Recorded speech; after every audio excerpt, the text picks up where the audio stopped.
하나님의 생명의 말씀은 신명기 3장 27절에서 29절 말씀입니다. 너는 비스가 산 꼭대기에 올라가서 눈을 들어 동서남북을 바라보고 내 눈으로 그 땅을 바라보라. 너는 이 요단을 건너지 못할 것임이니라.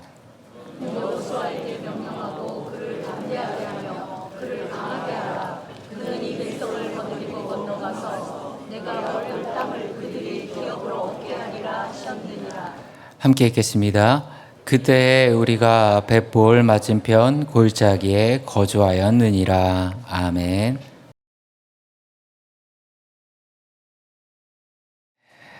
오늘은 2장부터 3장까지의 말씀을 함께 나눌 텐데 설교의 제목은 1세대와 2세대의 결정적인 차이입니다. 신명기는 한자로 다시 신, 명령할 명, 그래서 다시 한번 하나님의 언약과 명령이 선포되는 책입니다. 우리가 통독을 쭉 해오면서 지금까지 민수기까지 읽고 이제 신명기를 들어보게 됐는데요. 민수기까지는 출애굽 1세대들의 이야기입니다. 그리고 출애굽 1세대들에게 있어서 중요한 분기점이 되는 사건, 가장 중요한 사건이 가나안 땅을 정찰했던 12명의 정탐꾼 사건입니다. 가데스 바네아에서 일어난 일이죠. 이때 불순종으로 출애굽 1세대들은 광야에서 40년이라는 세월을 보내게 되고 여호수아와 갈렙을 제외하고 모든 1세대 구성원들이 다 교체가 됩니다. 그렇기에 민수기에는 첫 번째 인구조사는 출애굽 1세대들에 대한 인구조사, 뒤편에 나오는 또 한 번의 인구조사는 출애굽 2세대들, 들어갈 세대들에 대한 다시 한 번의 인구조사가 나오는 겁니다. 이제 개수가 됐습니다. 외적으로 다 만들어졌습니다. 그런데 부족한 게 있죠. 뭐가 부족하냐? 2세대하고 하나님과의 다시금 언약이 맺어져야 됩니다. 과거 출애굽한 이후에 시내산에서 언약을 맺었던 세대는 출애굽 1세대들입니다. 그리고 하나님은 이제 가나안 땅에 들어갈 출애굽 2세대들과 다시 언약을 맺으시는데요. 그 언약을 가리켜서 흔히 모압 언약이라고 합니다. 그리고 그 모압 언약의 내용을 다룬 책이 바로 신명기입니다. 오늘 출애굽 2세대들과 언약을 세우기 전에 하나님이 행하셨던 놀라운 은혜의 역사를 회고하고 다시금 돌아보는 내용이 우리가 읽은 내용에 계속해서 나오고 있습니다. 이러한 배경을 가지고 우리가 2장부터 3장까지 함께 읽어나가도록 하겠습니다.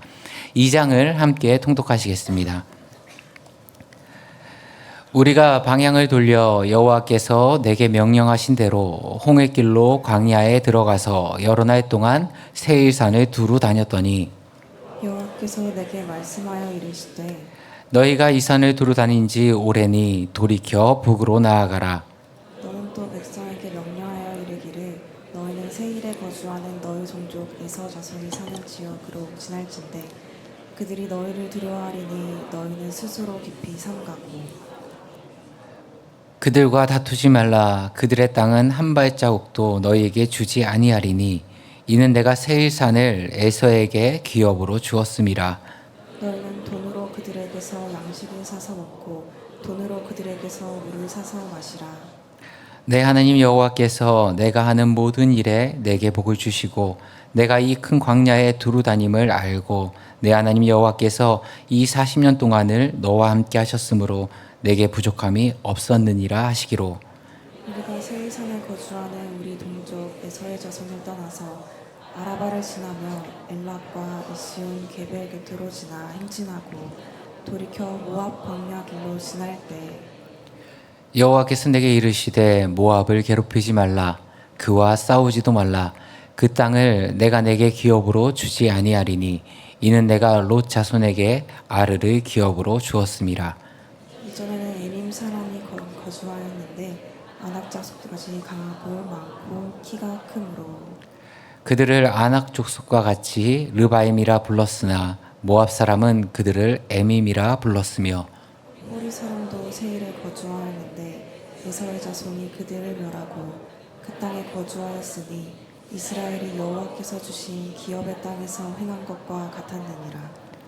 이제 너희는 일어나서 세렛시내를 건너가라 하시기로 우리가 세렛시내를 건넜으니 카데스 바나에서 떠나 세례 시내를 건너기까지 38년 동안이라. 이때에는 그 시대의 모든 군인들이 여호와께서 그들에게 맹세하신 대로 진영 중에서 다 멸망하였나니. 여호와께서 손으로 그들을 치사 진영 중에서 멸하신 고로 마침내는 다 멸망되었느니라. 모든 군인이 사망하여 백성 중에서 멸망한 후에 여호와께서 내게 말씀하여 이르시되 내가 오늘 모압 반경 아래를 지나리니 암몬 족속에게 가까이 이르거든 그들을 괴롭히지 말고 그들과 다투지도 말라. 암몬 족속의 땅은 내가 내게 기업으로 주지 아니하리니 이는 내가 그것을 롯 자손에게 기업으로 주었음이라. 이것도 르바임 땅에 하나니 전에 르바임이 거기 거주하였으므로 암몬 족속은 그들을 삼분이라 일컬었으며. 그 백성은 아낙 족속과 같이 강하고 많고 키가 컸으나 여호와께서 암몬 족속 앞에서 그들을 멸하셨으므로 암몬 족속이 대신하여 그 땅에 거주하였으니 마치 세일에 거주한 예수 자손 앞에 호리 사람들을 멸하기나 같으니 그들이 호리 사람을 쫓아내고 대신하여 오늘까지 거기에 거주하였으며. 또 갑돌에서 나온 갑돌 사람이 가사까지 각 촌에 거주하는 아위 사람을 멸하고 그들을 대신하여 거기에 거주하였느니라. 너희는 일어나 행진하여 아르논 골짜기를 건너라. 내가 헤스본 왕 아모리 사람 시온과 그의 땅을 내 손에서 넘긴즉 이제 더불어 싸워서 그 땅을 차지하라. 오늘부터 내가 천하 만민이 너를 무서워하며 너를 두려워하게 하리니 그들이 내 명성을 듣고 떨며 너로 말미암아 근심하리라 하셨느니라. 내가 그대목 광야에서 헤스본 왕 시온에게 사자를 보내어 평화의 말로 이르기를 나를 내 땅으로 통과하게 하라. 내가 큰 길로만 행하고 좌로나 우로나 치우치지 아니하리라. 너는 돈을 받고 양식을 팔아 내가 먹게 하고 돈을 받고 물을 주어 내가 마시게 하라. 나는 걸어서 지날 뿐인지. 세일에 거주하는 에서 자손과 아루에 거주하는 모압 사람이 내게 행한 것 같이 하라. 그리하면 내가 요단을 건너서 우리 하나님 여호와께서 우리에게 주시는 땅에 이르리라 하였으나 헤스본 왕 시온이 우리가 통과하기를 허락하지 아니하였으니 이는 내 하나님 여호와께서 그를 내 손에 넘기시라고 그의 성품을 완강하게 하셨고 그의 마음을 완고하게 하셨으니 오늘날과 같으니라. 그때 여호와께서 내게 이르시되 내가 이제 시온과 그의 땅을 내게 넘기노니 너는 이제부터 그의 땅을 차지하여 기업으로 삼으라 하시더니 시온이 그의 백성 거느리고 나와서 우리를 대적하여 야하스에서 싸울 때에 우리 하나님 여호와께서 그를 우리에게 넘기심에 우리가 그와 그의 아들들과 그의 모든 백성을 쳤고 그때 우리가 그의 모든 성읍을 점령하고 그의 각 성읍을 그 남녀와 유아와 함께 하나도 남기지 아니하고 진멸하였고 다만 그 가축과 성읍에서 탈취한 것은 우리의 소유로 삼았으며 우리 하나님 여호와께서 그 모든 땅을 우리에게 넘겨주심으로 아르논 골짜기 가장자리에 있는 아로엘과 골짜기 가운데 있는 성읍으로부터 길라까지 우리가 모든 높은 성읍을 점령하지 못한 것이 하나도 없었으나 함께 읽겠습니다. 오직 암몬 족속의 땅 약복 강가와 산지에 있는 성읍들과 우리 하나님 여호와께서 우리가 가기를 금하신 모든 곳은 내가 가까이 하지 못하였느니라. 아멘. 예, 2장에서는 이스라엘 백성들이 광야를 행진했던 그 사건과 다른 주변 국가들의 상호작용을 다루고 있습니다. 1절부터 8절까지는 세이사를 두루 다니며 북으로 이동하는 것을 그리고 있는데요. 모세와 이스라엘 백성은 홍해를 떠나 광야로 향했고 여러 날 동안 세일산을 두루 다녔습니다. 그리고 여기서 하나님께서는 북쪽으로 이동하라 명령하셨습니다. 이때 하나님께서는요, 세일산에 거주하는 동족들을 피해 그들과 다투지 말 것을 말씀하십니다. 즉 가나안 땅의 정복이 이스라엘 백성의 욕심이나 땅의 영토 확장의 목적이 있는 것이 아니라 그 과정 가운데서도 다른 민족을 불필요하게 침입하거나 침범하거나 점령하는 일을 하나님이 원치 않으셨다는 겁니다. 9절부터 23절까지 모압과의 교류와 전투를 기록하고 있는데요. 이스라엘은 모압을 거치며 암몬 족속과 호릿 사람, 갑돌 사람과의 상호작용을 경험했습니다. 이렇게 그들과 부딪힘을 겪지 않고 최대한 마찰 없이 지나가려던 이스라엘이요. 24절부터 37절까지는 헤스본 왕 시온과의 전투를 회고하게 됩니다. 여호와는 모세에게 헤스본 왕 시온과 그 땅을 넘기겠다 약속하십니다. 왜냐하면 그들이 침범하지 않고 그냥 지나가겠다 허락만 해달라 요청했지만 오히려 그들은 전투하는 방법으로 대응했습니다. 즉 하나님의 뜻과 반대 방향으로 그들이 움직였기 때문에 하나님은 그 전쟁을 통해서 시온 왕의 그 땅과 모든 성읍들을 이스라엘에게 넘겨주신 겁니다. 그리고 암몬 족속에게는 가까이 가지도 못하도록 하였습니다. 이제 3장을 통통하시겠습니다. 우리가 돌이켜 바산으로 올라가매 바산한 옥이 그의 모든 백성을 거느리고 나와서 우리를 대적하여 에드레이에서 싸우고자 하는지라. 여호와께서 내게 이르시되 그를 두려워하지 말라. 내가 그와 그의 모든 백성과 그의 땅을 내 손에 넘겼으니 내가 헤스본에 거주하던 아모리 족속과 시온에게 행한 것과 같이 그에게도 행할 것이니라 하시고. 우리 하나님 여호와께서 바산한 왕 옥과 그의 모든 백성을 우리 손에 넘기심에 우리가 그들을 쳐서 한 사람도 남기지 아니하였느니라.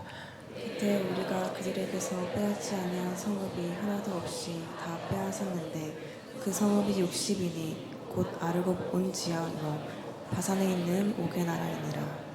그 모든 성읍이 높은 성벽으로 둘러있고 문과 빗장이 있어 견고하며 그 외에 성벽 없는 고을이 심히 많았느니라.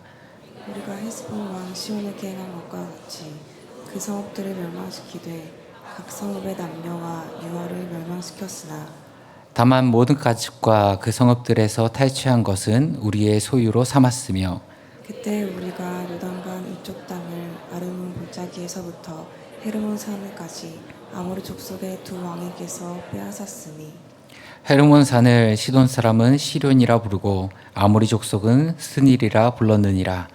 우리가 빼앗은 것은 평원의 모든 성읍과 길르앗 온 땅과 바산의 온 땅 곧 옥의 나라 바산의 성읍 살르가와 에드레이까지이니라.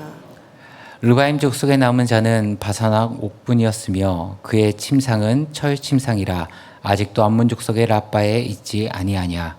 그것을 사람의 보통 규빗으로 재면 그 길이가 9규빗이요 너비가 4규빗이니라.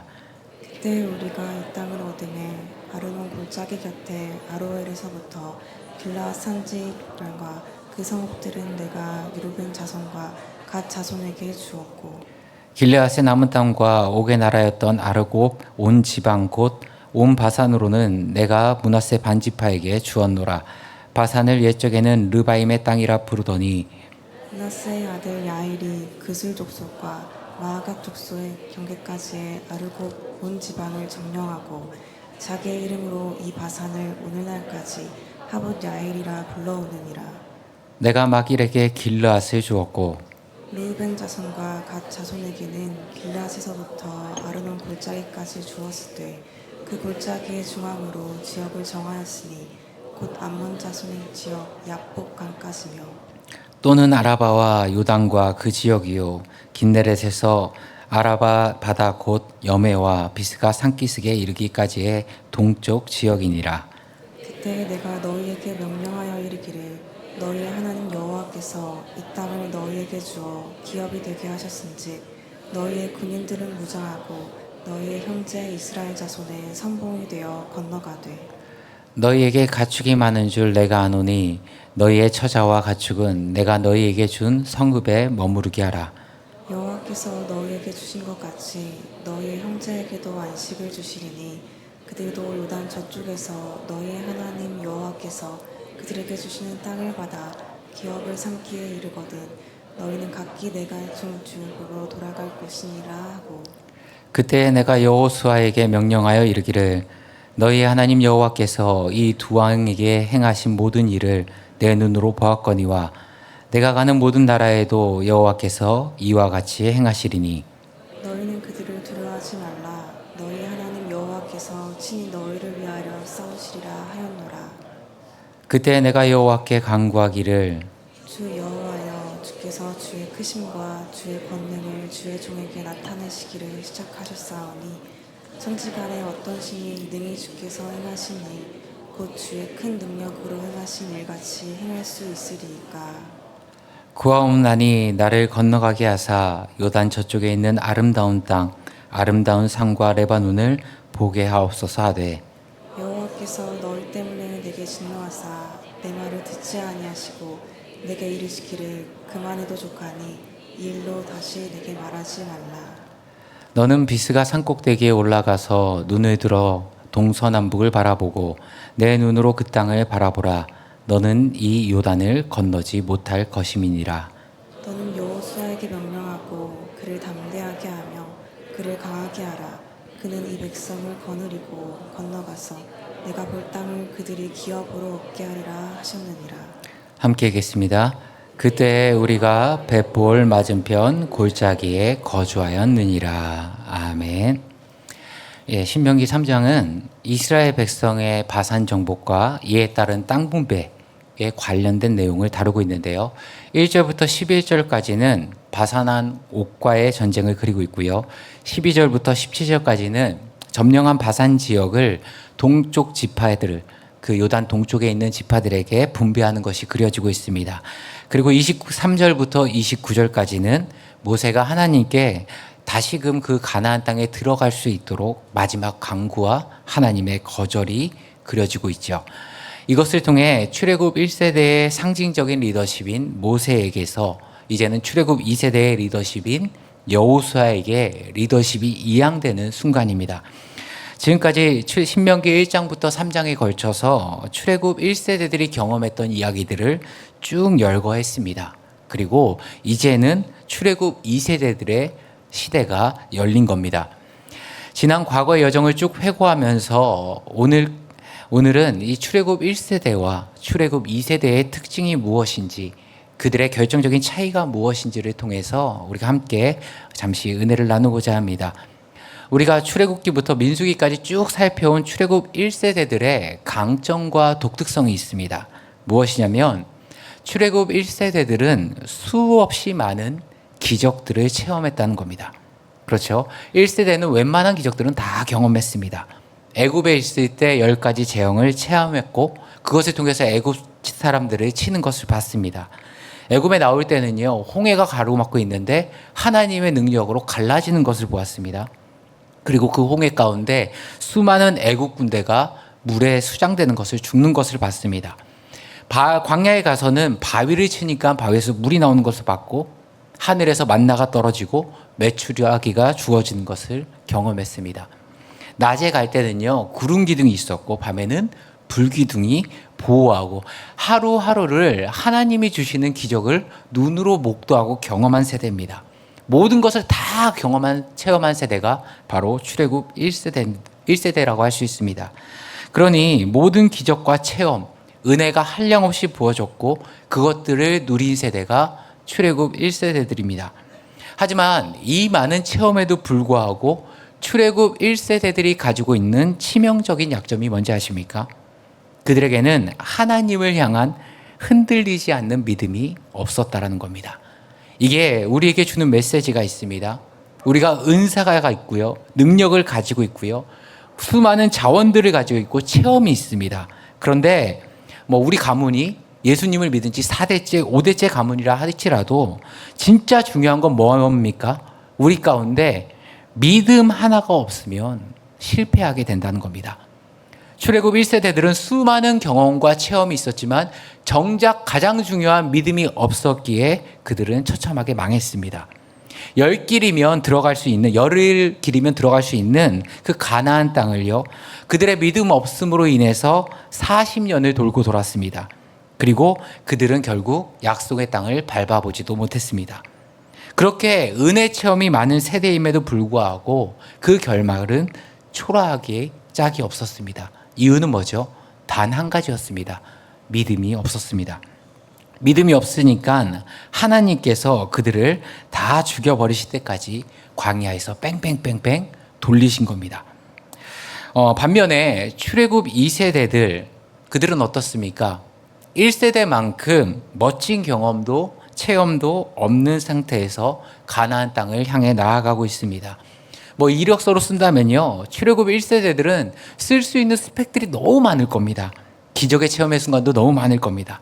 한가득 쓸 수 있는 스펙을 다 가진 세대가 출애굽 1세대라면 반면 출애굽 2세대들은 딱히 뭘 쓸 게 없습니다. 이제부터 그들이 채워나가야 됩니다. 그럼에도 불구하고 출애굽 2세대들이 1세대가 가지고 있지 못한 가장 중요한 능력 하나를 가지고 있는데 그게 뭡니까? 하나님에 대한 흔들리지 않는 믿음과 신뢰가 있었습니다. 어떻게 할 수 있죠? 대표적인 사건이 가나안 땅에 들어가기 전에 요단강을 건널 때입니다. 시기적으로 보면요, 요단강 물이 엄청나게 불어 올라온 시기입니다. 요단강은 밀과 보리를 거두는 시기가 되면요, 우리나라의 한강과 같이 물이 풍부해집니다. 또한 요단강 상류에서 내려오는 물줄기가 굉장히 세기 때문에 그 기간에 강을 넘기가 굉장히 힘듭니다. 그럼에도 불구하고 출애굽 2세대들이 요단강을 딱 건너려고 할 때 만약 출애굽 1세대들에게 하나님이 요단강을 건너라 명령하셨으면 그들은 어떻게 했겠습니까? 분명 하나님 원망하고 불평하고 우리 돌아가자, 뭐 애굽으로 돌아가자 난리였을 겁니다. 그런데 출애굽 2세대들은 어떻게 합니까? 아무 말 없이 하나님의 말씀에 순종합니다.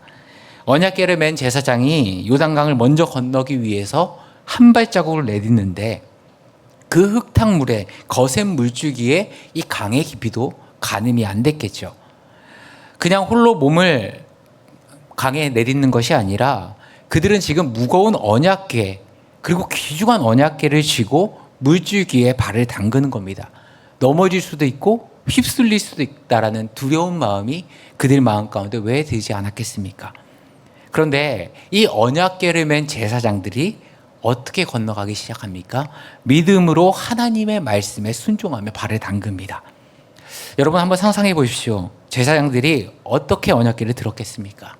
혹여 이 언약궤가 물에 닳을까봐 자기가 들 수 있는 최대한 높이 들었겠지 않습니까? 설령 내가 물에 빠져서 죽었으면 죽었지 절대로 이 언약궤는 놓치지 않겠다라는 굳은 의지와 몸부림으로 발을 담갔겠죠. 그런 그들의 순종하는 모습은요, 출애굽 1세대들에게선 단 한 번도 하나님이 받아보지 못한 믿음의 모습이었습니다.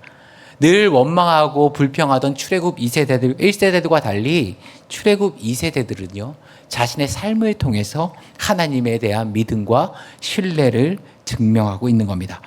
그래서 하나님이요, 그 사건 이후에 얼마나 기쁘셨는지 그 순종을 기념하면서 12개의 돌을 취하여 그 땅 가운데 기념비를 세우라 말씀하십니다. 시간이 지나서 물이 다 덮어지고 이 돌이 없어진다 하더라도 하나님은 내 백성이 처음으로 믿음으로 순종했던 그 장소, 그 순간을 잊지 않고 기억하겠다는 겁니다. 여리고성을 앞두고는 또 어떤 명령을 받습니까? 모든 남자들은요, 다 할례를 받으라고 이야기합니다. 거리로 얼마 차이가 나냐면 3.5km입니다. 뭐 우리 뛰면요 20-30분 아니면 도달할 수 있는 거리에 이스라엘이 지내시고 모든 남자들이 할례를 받는 겁니다. 이 할례라는 게 자세히 얘기 드리기 좀 그런데 하여튼 남자들은 할례를 받으면 전투력을 상실합니다. 예, 전쟁을 치러야 되는데 며칠 동안 아파서 제대로 걷지도 못합니다. 뭐 요즘은 수술할 때 뭐 칼이나 메스, 뭐 마취 도구를 쓰죠. 그 당시에 그런 게 어디 있었겠습니까? 그냥 돌칼로 하는 겁니다. 상처 회복도 굉장히 오래 걸리죠. 창세기에 보면 야곱의 아들 시므온과 레위가요, 자신의 여동생 디나가 강간을 당하자 그 보복으로 한 부족을 할례를 받게 해요. 우리랑 결혼하자. 그 대신 할례를 해라. 딱 할례를 받고 나니까 남자 2명에서 한 부족을 다 쓸어버립니다. 왜요? 전투력을 움직일 수가 없으니까요. 그러면은 이 명령이 여리고성의 적군이 3.5km 앞에 있는데 이 장소에서 할례를 받으라는 명령, 얼마나 위험천만한 명령이고 합리적이지 않은 명령이고 좀 하나님께 이게 정말 맞습니까? 되물을 수 있는 명령이죠. 그런데 이스라엘 백성은 그 자리에서 출애굽 2세대들은 할례를 받습니다. 아무 말이 없습니다. 또한 마찬가지입니다. 여리고성을 돌죠. 여리고성에서 도는데 7일 동안 돌래요. 7일 동안 돌렸는데 그 조건이 하나 있습니다. 뭐냐면 아무 말도 하지 말고 침묵하면서 돌라는 겁니다. 여러분, 뭐 하루가 돌았는데 뭐 벽이 요만큼 떨어지고 뭐 이틀이 돌아갔는데 막 금이 가기 시작하고 그러면은 돌만 나겠죠. 예, 이제 조금만 1분밖에 되면 너는 끝났어 이런 마음을 돌겠죠. 그런데 아무 변화가 없습니다. 하루 돌고 이틀 돌고 3일 돌았는데 그대로예요. 그러면은 이 침묵하는 게 쉬운 일일까요? 굉장히 어려운 일입니다. 하나님, 이게 왜 침묵하라고, 왜 돌라고 하는 거지? 그들 안에 의문점도 있을 거고 그들 안에 답답함도 있을 겁니다. 돌면은요, 인내심 부족한 사람은 3, 4일 만에 이거 못 해먹겠습니다 얘기할 수 있는 충분한 기간입니다. 그럼에도 불구하고 출애굽 2세대들은요 끝까지 침묵하면서 여리고성을 돕니다. 우리가 이제 신명기를 통해서 출애굽 2세대들과 언약을 맺어가시는 하나님의 약속들을 바라볼 텐데요. 이 출애굽 2세대들의 특징은 뭐냐면요, 다른 거 하나 없었습니다. 은혜 체험도 없었고요, 기적도 없었고요, 그들 인생 가운데 써내려갈 스펙도 별로 없었습니다. 그럼에도 불구하고 그들이 승리하고 그 약속의 땅을 차지할 수 있는 이유는 딱 한 가지였습니다. 뭐죠? 그들은 하나님에 대한 믿음 하나 붙들어서 승리한 세대입니다. 우리 인생도 마찬가지입니다. 우리 인생에 큰 은혜의 체험, 기적이 넘쳐나면 얼마나 좋겠습니까? 하지만 그것보다 더 중요한 것은 무엇입니까? 우리가 믿는 하나님에 대한 믿음, 그것이 우리 삶과 우리 신앙과 우리 인생의 근본이 돼야 승리하는 인생을 살 수 있다는 겁니다. 사랑하는 성도님들, 이 한 주간 살아가실 때 다른 것 다 내게 구비되지 않아도 하나님을 향한 그 흔들리지 않는 믿음 하나를 하나님 허락하여 주시옵소서. 그 믿음이 있으면 우리는 반드시 승리할 수 있다는 믿음 가지시고, 이 한 주간 어떤 상황과 여건 속에서도 하나님을 바라보는 그 믿음의 눈동자가 흔들리지 않는 주님의 귀한 백성들 되기를 간절히 축원합니다. 함께 기도하시겠습니다. 참 좋으신 하나님 아버지, 우리가 이 땅을 살아가면서 이 한 주간 거룩하게 살아가길 원합니다. 하나님의 성품을 닮아 세상에 우리 하나님의 영광을 나타내고 우리 하나님이 거룩하기에 세상과 다른 차별됨과 구별됨이 드러나는 저희의 삶이 되게 하여 주옵소서. 특별히 바라옵기는 출애굽 2세대들과 같이 하나님을 향한 흔들리지 않는 믿음 주셔서 다른 것은 부족하여도 그 믿음으로 말미암아 넉넉하게 이기며 승리하는 주의 자녀들 되게 하여 주옵소서. 이 모든 말씀 우리 주 예수 그리스도의 이름으로 기도드리옵나이다. 아멘.